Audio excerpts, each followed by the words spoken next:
கன்னிராசிக்காரங்க புதுமையான சிந்தனைக்கு சொந்தக்காரங்க, பூ போல மனசு, கோபத்தை மறைச்சிட்டு சிரிப்பு மட்டும் காட்டக்கூடியவங்க, எடுத்த காரியத்தை எப்படியாவது முடிக்கணும் அப்படிங்கறதுக்காக கஷ்டப்பட்டு போராடக்கூடியவங்க, தங்களுடைய கஷ்டத்தையும் கண்ணீரையும் கடுகளவு கூட மத்தவங்களுக்கு தெரியாம பாத்துக்குவாங்க. இதனால பாக்குறவங்க எல்லாருமே கன்னிராசியா இவங்களுக்கு என்னப்பா சூப்பரா இருக்கிறாங்க, இவங்களுக்கு என்ன குறைச்சல் அப்படின்னு நினைச்சிட்டு இருக்காங்க. ஆனா சாப்பாடு கூட கஷ்டப்படுறது உங்களுக்கு மட்டும்தான் தெரியும். கஷ்ட காலத்துல திரும்பி பார்க்க கூட ஆள் கிடையாது. ஏதோ தட்டு மாதிரி எந்திரிச்சு நிக்கிற உங்களை குறை சொல்றதுக்குன்னே நிறைய பேர் தேடி வருவாங்க. உங்க சொந்தக்காரங்க நண்பர்களுக்கு ஒரு தேவை இருக்குதுன்னா மட்டும்தான் கன்னிராசிக்காரங்க கிட்ட வருவாங்க. அந்த தேவை முடிஞ்ச உடனே உங்களை தூக்கி போட்டுருவாங்க. மறுபடியும் அவங்க உங்ககிட்ட உதவின்னு கேட்பாங்க. அவங்க உங்களுக்கு முன்னாடி பண்ண துரோகத்தை எல்லாமே மறந்துட்டு மீண்டும் அவங்களுக்காக உதவி செஞ்சு ஏமாறக்கூடியவங்க தான் கன்னிராசிக்காரங்க. நல்லது கெட்டதை முழுசா தெரிஞ்சவங்க. நீங்க எல்லா இடங்களையும் நேர்மையும் உண்மையை மட்டுமே நம்பக்கூடியவர்களாக பெரும்பாலும் இருக்காங்க. உங்களுக்கு சொந்தமோ பந்தமோ அது தப்புனா அது தப்பு தான், வெட்டு ஒண்ணு துண்டு ரெண்டு பேசக்கூடியவங்க, வாழ்க்கையில எப்படியாவது முன்னேறணும் அப்படிங்கறதுக்காக கஷ்டப்பட்டு உழைக்கக்கூடியவங்க. வரக்கூடிய நாட்கள் இருந்து கன்னிராசிக்காரனுடைய தலைவிதி அப்படிங்கிறது முழுவதுமாகவே மாறப்போகுது. ஏப்ரல் 29ஆம் தேதிக்கு பிறகு பாத்தீங்கன்னா 5 கிரகங்களுடைய சேர்க்கை ஒன்றாக இருக்கிறதுனால இது உங்க வாழ்க்கை நிலையவே முழுவதுமாகவே மாற்றப்போகுது. அதாவது மீனராசியில சூரிய பகவான், புதன் பகவான், ராகுகேது பகவான், சுக்கிர பகவான், சனி பகவான் இவங்க 5 பேரும் ஒன்றாக சஞ்சாரம் பண்ண போறாங்க. இது ஒரு மிகப்பெரிய ஒரு அரிய நிகழ்வாகவே பார்க்கப்படுது. இந்த 12 ராசியிலையும் பாத்தீங்கன்னா கன்னிராசிக்கு தான் இதனுடைய பலன்கள் அப்படிங்கிறது அதிகமாகவே கிடைக்க போகுது. இப்ப பாத்தீங்கன்னா சனி பெயர்ச்சி மூலமாக கண்டகசனி அப்படிங்கிறது கன்னிராசிக்கு ஆரம்பிச்சிருச்சு. ஐயோ கண்டகசனியா ஏற்கனவே சிம்ம ராசிட்டு இருந்து ரொம்பவே படாத பாடு படுத்திட்டு இப்ப மறுபடியும் கன்னிராசிக்கு வந்திருக்குது. இப்ப கன்னிராசிக்காரங்க வாழ்க்கையே முடிஞ்சது அப்படி எப்படி நிறைய பேர் பயந்துகிட்டு இருப்பீங்க. அதாவது கன்னிராசிக்காரங்க கண்டகசனியை நினைச்சு பயப்படவே தேவை கிடையாது. இதன் மூலமாக தாக்கம் அப்படிங்கிறது 1 கோடி பேர் கன்னிராசிக்காரங்க இருக்கீங்க அப்படின்னா எல்லாருக்குமே இதனுடைய தாக்கம் அப்படிங்கிறது இருக்காது. அதுல ஒரு குறிப்பிட்ட ஒரு சில நட்சத்திரக்காரர்களுக்கு மட்டும்தான் இதனுடைய தாக்கம் அப்படிங்கிறது இருக்குமே தவிர எல்லாருக்குமே இதனுடைய தாக்கம் அப்படிங்கிறது இருக்காது. முதல்ல கன்னிராசிக்காரங்க இந்த ஒரு விஷயத்தை கொஞ்சம் தெளிவுபடுத்திக்கிறது ரொம்ப ரொம்ப நல்லது. வரக்கூடிய நாட்கள்ல மே 14ஆம் தேதி உங்களுக்கு குரு பயிற்சி நடக்க இருக்குது. மே 18ஆம் தேதி ராகுகேது பயிற்சி நடக்க இருக்குது. இதன் மூலமாக வரக்கூடிய நாட்கள்ல உங்களுக்கு என்னதான் கண்டகசனியோட பாதிப்பு ஆபத்து இருந்தாலுமே கூட இந்த குரு பயிற்சி மூலமாக நல்ல ஒரு பொருளாதார முன்னேற்றம் அப்படிங்கிறது கண்டிப்பா உங்களுக்கு கிடைக்க போகுது. கடந்த 2.5 வருடமாகவே பாத்தீங்கன்னா கன்னிராசிக்காரங்க வாழ்க்கையில பெரிதாக முன்னேற்றம் அப்படிங்கிறது எதுவுமே இல்ல. மறுபடியும் நாங்க வாழ்க்கை எப்படியா சனி பெயர்ச்சிக்கு அப்புறமா எங்க வாழ்க்கை நல்லா இருக்குன்னு பார்த்தா எங்க வாழ்க்கையில ரொம்ப பின்னாடியே பின்தங்கியே தான் போயிட்டு இருக்குமே தவிர நாங்க எப்ப மற்ற ராசிக்காரங்க மாதிரி நல்லபடியா வாழ போறோம் அப்படின்னா தினம் தினம் இதை நினைச்சு ஏங்கிட்டு இருக்கிறீங்க கன்னிராசிக்காரங்க. கடந்த காலகட்டங்கள் தங்களுடைய வாழ்க்கையில நல்லது நடக்க போது நினைச்சிட்டு இருந்திருப்பீங்க. ஆனா உங்களுக்கு அந்த டைம்ல ஒரு மிகப்பெரிய ஏமாற்றம் தான் நடந்திருக்கும். கடந்த காலகட்டங்கள்ல கன்னிராசிக்காரங்க சொந்த பந்தத்தை இழந்தாங்க, சொத்துக்களை இழந்தாங்க, தனக்கு நெருக்கமாக இருக்கக்கூடிய உறவுகளையுமே இழந்தாங்க. கடைசியா நான் மட்டும்தான் எல்லாத்தையுமே இழந்துட்டு நிக்கிறதா இருக்குது, எனக்கு உயிர் வாழவே பிடிக்கலன்னு சொல்லிட்டு இருக்காங்க. இதுக்கு மேல என்னால வாழவே முடியல சாமி, தயவு செஞ்சு என்ன உன் கூடயே கூட்டிட்டு போயிரு. நான் இவ்வளவு கஷ்டப்பட்டதுக்கு அப்புறம் எனக்கு வாழ்க்கையில வாழணுங்கிற எண்ணம் சுத்தமாவே போயிருச்சு. உங்க மனசுல கவலையும் துன்பம் தான் அதிகமாவே இருக்கு. நீங்க செய்யக்கூடிய ஒவ்வொரு விஷயத்தையுமே தடுப்பதற்காக உங்க கூட இருக்க நபர்கள் நிறைய பேர் முயற்சி பண்ணிக்கிட்டு இருக்காங்க. இது எல்லாமே தெரிஞ்சுமே கூட நீங்க என்னமோ பண்ணுங்க எனக்கு என்ன வந்துச்சு அப்படின்னு தன் வேலையில மட்டும் குறிக்கோளா இருக்கிறவங்க தான் கன்னிராசிக்காரங்க. நீங்க என்னைக்குமே மத்தவங்க நம்பி இருக்கவே மாட்டீங்க. நம்மளால மத்தவங்களுக்கு கடுகளவு கூட துன்பம் வரக்கூடாதுன்னு நினைக்கிறவங்க தான் நீங்க. கொடுத்து சிவந்தக்காரங்களுக்கு சொந்தக்காரங்க உங்ககிட்ட இருக்குதோ இல்லையோ கடைசிக்கு கடன் வாங்கியாவது மற்றவர்களுக்கு தான தர்மம் பண்றவங்க தான் கன்னிராசிக்காரங்க. உங்களுடைய ராசிக்கு குரு பகவான் பாத்தீங்கன்னா 5ஆம் இடத்துல இருந்து 7ஆம் இடத்துக்கு போய் வக்ர நிவர்த்தி ஆகிறாரு.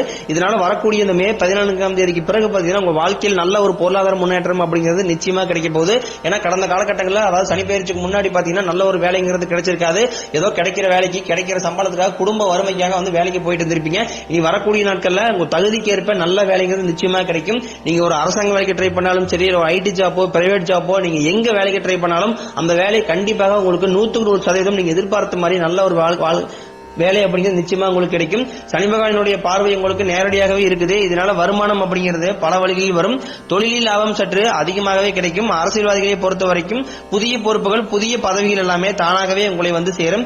ராகு கேதுவால உங்களுடைய செல்வாக்கு உயரும், உடல் ஆரோக்கியம் மேம்படும், சங்கடங்கள் நீங்கும். மறைமுகமாக உங்க தொழில் வாழ்க்கையிலும் சரி, இல்லற வாழ்க்கையிலும் சரி நிறைய நபர்கள் தொலை கொடுத்திருப்பாங்க. இனி அவர்களுடைய தொந்தரவுங்கிறது சுத்தமாவே இருக்காது. நீங்களும் ஒரு கம்பெனியில கடந்த காலகட்டங்களில் 5-6 வருஷத்துக்கு மேல வேலை செஞ்சிருப்பீங்க. ஆனா அந்த கம்பெனிக்காக நீங்க இரவு பகல் பார்க்காம உழைச்சிருப்பீங்க. உங்களுடைய சொந்த கம்பெனியை நினைச்சு உழைச்சிருப்பீங்க. ஆனா சரியான ஒரு அங்கீகாரம் அப்படிங்கிறது நீங்க வேலை செய்யக்கூடிய இடங்கள்ல உங்களுக்கு கிடைச்சிருக்காது. இதை நினைச்சு ரொம்பவே வருத்தப்பட்டிருப்பீங்க. இனி வரக்கூடிய நாட்கள்ல உங்களுக்கு பதவி உயர்வு, சம்பள உயர்வு போன்றவை அனைத்தும் நிச்சயமாக கிடைக்கும். இனி உங்க வார்த்தைக்கு மதிப்பு மரியாதை கிடைக்கும். அந்த நீங்க எதிர்பார்த்த உயர்வுக்கு போக போறீங்க. தொழில இருந்த தடைகள் விலகுவது மட்டும் இல்லாம சிலர் வந்து புதிதாக தொழில் தொடங்குவீங்க. உற்பத்தியில் இருந்த தடைகள் நீங்கி தொழிலை விரிவு செய்வீங்க. வரக்கூடிய நாட்கள்ல விற்பனை அதிகமாகும். ஏற்றுமதி இறக்குமதி தொழிலால் நல்ல லாபம் கிடைக்கும். நீங்க செய்யக்கூடியது சின்ன தொழிலோ பெரிய தொழிலோ நல்ல ஒரு வளர்ச்சி அப்படிங்கிறது நிச்சயம் உங்களுக்கு ஏற்படும்.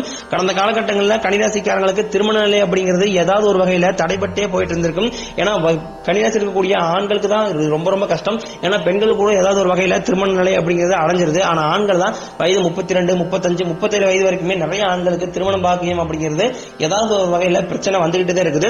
ஆனா இனி வரக்கூடிய நாட்களில் நீங்க எதிர்பார்த்த மாதிரி நல்ல ஒரு வாழ்க்கை அப்படிங்கிறது நிச்சயமாக தானாகவே உங்களை தேடி வரும். வாழ்க்கை துணையை இழந்த கன்னிராசி ஆண்களோ பெண்களோ அடுத்து வந்து இரண்டாவது திருமணம் அதாவது மறுமணம் பண்ணலாமா வேண்டாமா அப்படிங்கிற ஒரு குழப்பத்திலே இருப்பீங்க. அதாவது இப்ப இருக்கக்கூடிய பொருளாதார சூழ்நிலையும் இப்ப இருக்கக்கூடிய காலகட்டத்தை வச்சு பார்க்கும்போது ஒரு சிங்கிள் பேரண்டால இந்த சொசைட்டியை சர்வே பண்றது ரொம்ப ரொம்ப கடினம். அப்படி இரண்டாவது திருமணம் பண்ணும்போது இந்த சொந்தக்காரையும் தப்பா பேசுவாங்களா இல்ல ஊருக்காரங்க தப்பா நினைச்சுக்குவாங்களா இப்படிங்கிற ஒரு நினைப்புலயே நிறைய பேர் வந்து இரண்டாவது திருமணத்தை பத்தி யோசிக்காம இருக்கீங்க. யார் எப்படி நினைச்சிட்டு போற நம்மளுக்கு என்ன, நம்மளுக்கு தேவை ஒரு குடும்பத்தை பாத்துக்கிறதுக்கு ஒரு ஆள் அப்படின்னு நினைச்சிட்டு நீங்க எதிர்பார்த்த மாதிரியே நல்ல ஒரு வாழ்க்கை துணை அப்படிங்கிறது நிச்சயமா உங்களுக்கு அமையும்.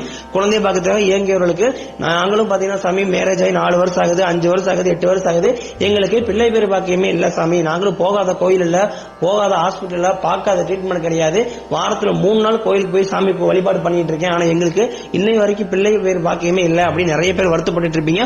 உங்களுக்கு வரக்கூடிய அந்த குரு பயிற்சி மூலமாகவும் ராகுகேது பயிற்சி மூலமாகவும் உங்களுடைய வாழ்க்கையில் நீங்க எதையெல்லாமே இழந்துட்டு கஷ்டப்பட்டு இருக்கீங்களோ அதெல்லாம் கண்டிப்பா உங்களுக்கு குரு பகவான் நிச்சயமாக நிறைவேற்றி தருவார். பிரிந்திருக்கக்கூடிய கணவன் மனைவி எல்லாமே மீண்டும் ஒரு முறை சேர்ந்து பேசக்கூடிய வாய்ப்பு கிடைக்கும் பட்சத்தில் கண்டிப்பாக இருவரும் ஒன்றாக சேர்ந்து வாழ்வீங்க.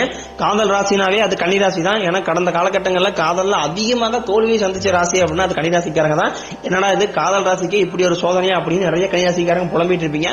ஆனா இனி வரக்கூடிய நாட்கள் உங்களுடைய காதலை வெளிப்படுத்தும் போது அந்த காதல் கண்டிப்பாக கைகூடும். வீட்டுல போய் சொல்லும் போது உங்க வீட்டில் இருக்கக்கூடிய பேரண்ட்ஸே பாத்தீங்கன்னா உங்களுக்கு ஒத்துழைப்பு செஞ்சு உங்களுடைய காதலை கண்டிப்பாக திருமண நிலைக்கு கண்டிப்பாக எடுத்துட்டு போவாங்க. அந்த அளவுக்கு வரக்கூடிய நாட்கள் அப்படிங்கிறது கன்னிராசிக்கு நல்ல ஒரு மாற்றத்தை தரக்கூடிய நாட்களாகவே பார்க்கப்படுது. வரக்கூடிய நாட்கள்ல கடினமான காரியத்தையும் சுலபமா செஞ்சு முடிப்பீங்க. உங்க எளிமையான பேச்சு திறமையால நீங்க அனைவரையுமே கவர்ந்து இருப்பீங்க. சமூகத்தில் உங்க பெயருக்கும் புகழுக்கும் படிப்படியாக முன்னேற்றம் வரப்போகுது. சிலருக்கு படிப்பதற்காகவும் வேலை விஷயமாகவும் தொழில் விஷயமாகவும் வெளியூர் வெளிநாடு போகக்கூடிய வாய்ப்புகள் அனைத்தும் கிடைக்க போகுது. கடந்த காலகட்டங்களில் உங்க குடும்பத்துல எந்த ஒரு சுப நிகழ்ச்சியுமே நடந்திருக்காது. இதை நினைச்சு உங்க குடும்பத்தில் இருக்கக்கூடிய பேரண்ட்ஸ் பெரியவங்க எல்லாமே ரொம்ப வருத்தப்பட்டு இருப்பாங்க. என்னடா நம்ம வீட்டுல ஒரு ஃபங்க்ஷன் நடக்கலையே, நம்மளும் சொந்தக்காரங்க வீட்டு ஃபங்க்ஷனுக்கு எல்லாம் போயிட்டு இருக்கிறோம், அவங்க நம்மளை பார்த்து கேட்டதே இருக்கிறாங்க அப்படின்னு நிறைய பேர் ஃபீல் பண்ணிருப்பீங்க.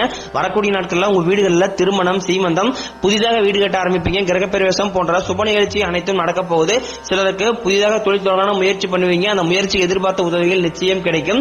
கன்னிராசியை பொறுத்த வரைக்கும் நீங்க ஆண்களோ பெண்களோ அரசு வேலையோ தனியார் வேலையோ கூலி வேலையோ நீங்க எதிர்பாராத வருமானம் அப்படிங்கிறது உங்களுக்கு இரட்டிப்பு மடங்காக கிடைக்க போகுது.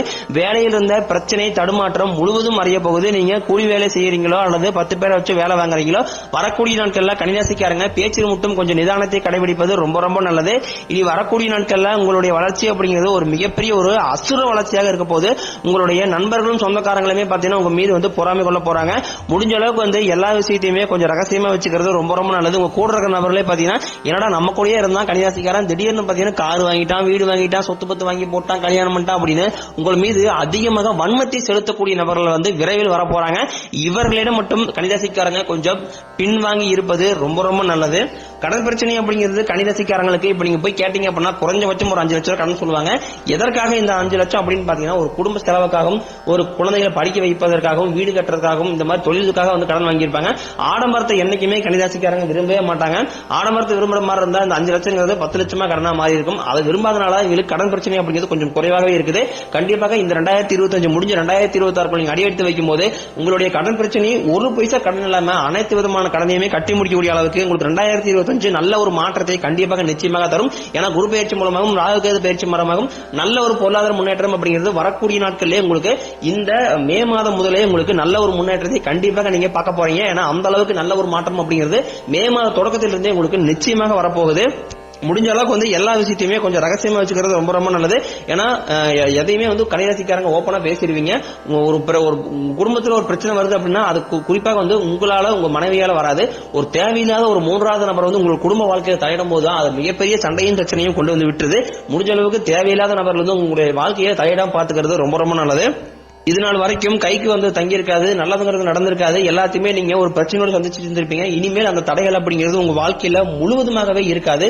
கன்னிராசிக்காரங்களை பொறுத்த வரைக்கும் பரிகாரம்னு பாத்தீங்கன்னா சனிக்கிழமை தோறும் நீங்க சனி பகவானுக்கு இரும்பாகல் விளக்கு மூலம் நல்லெண்ணெய் தீபம் ஏற்றி வழிபாடு செஞ்சு வந்தீங்க அப்படின்னா உங்க வாழ்க்கை கண்டிப்பாக வளமாக இருக்கும்.